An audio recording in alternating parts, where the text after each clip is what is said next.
नमस्कार, स्वागत है आपका कर्म कथा चैनल पर। आज हम आपको महाभारत के एक अनसुने प्रसंग के बारे में बताएंगे जो अर्जुन और नागकन्या उलूपी के जीवन से जुड़ा है।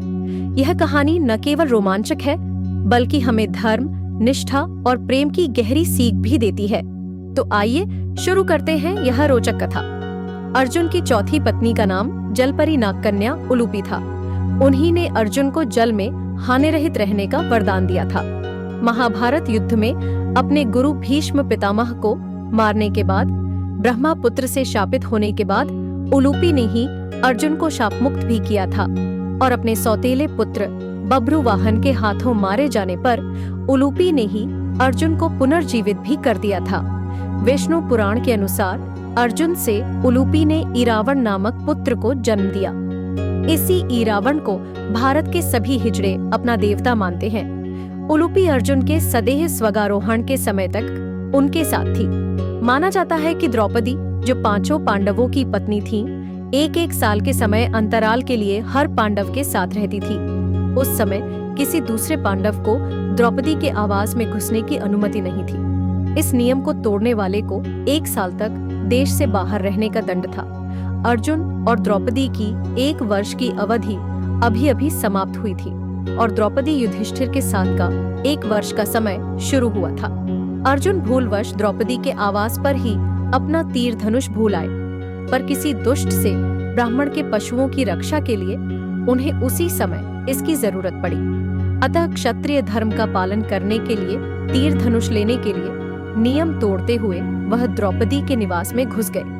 बाद में इसके दंड स्वरूप वे 1 साल के लिए राज्य से बाहर चले गए। इसी 1 साल के वनवास के दौरान अर्जुन की मुलाकात उलूपी से हुई और वह अर्जुन पर मोहित हो गई। ऐसे में वह उन्हें खींचकर अपने नागलोक में ले गई और उसके अनुरोध करने पर अर्जुन को उससे विवाह करना पड़ा। कहते हैं कि दोनों 1 वर्ष तक साथ रहे। यह भी कहा जाता है कि अर्जुन ने नागराज के घर में ही वह रात्रि व्यतीत की। फिर सूर्योदय होने पर उलूपी के साथ अर्जुन नागलोक से ऊपर को उठे और फिर से हरिद्वार गंगा द्वार में गंगा के तट पर आ पहुँचे। उलूपी उन्हें वहां छोड़कर पुनः अपने घर को लौट गई। जाते समय उसने अर्जुन को यह वर दिया कि आप जल में सर्वत्र अजेय होंगे और सभी जलचर आपके वश में रहेंगे। अर्जुन और नागकन्या उलूपी के मिलन से अर्जुन को एक वीरवार पुत्र मिला, जिसका नाम इरावान रखा गया। भीष्म पर्व के 90वें अध्याय में संजय धृतराष्ट्र को इरावान का परिचय देते हुए बताते हैं कि इरावान नागराज कौरव्य की पुत्री उलूपी के गर्भ से अर्जुन द्वारा उत्पन्न किया गया था। नागराज की वह पुत्री उलूपी संतानहीन थी। उसके मनोनीत पति को गरुड़ ने मार डाला था, जिससे वह अत्यंत दीन एवं दयनीय हो रही थी। ऐरावत वंशी कौरव्य नाग ने उसे अर्जुन को अर्पित किया और अर्जुन ने उस नागकन्या को भार्या रूप में ग्रहण किया था।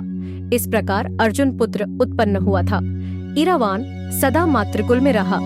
वह नागलोक में ही माता उलूपी द्वारा पाल पोसकर बड़ा किया गया और सब प्रकार से वहीं उसकी रक्षा की गई थी। इरावान भी अपने पिता अर्जुन की भांति रूपवान, बलवान, गुणवान और सत्य पराक्रमी था। तो दोस्तों, यह थी अर्जुन और उलूपी की प्रेरक कहानी। ऐसी ही और कहानियों के लिए हमारे चैनल कर्म कथा को सब्सक्राइब करना न भूलें। मिलते हैं अगली कहानी में, तब तक के लिए नमस्कार।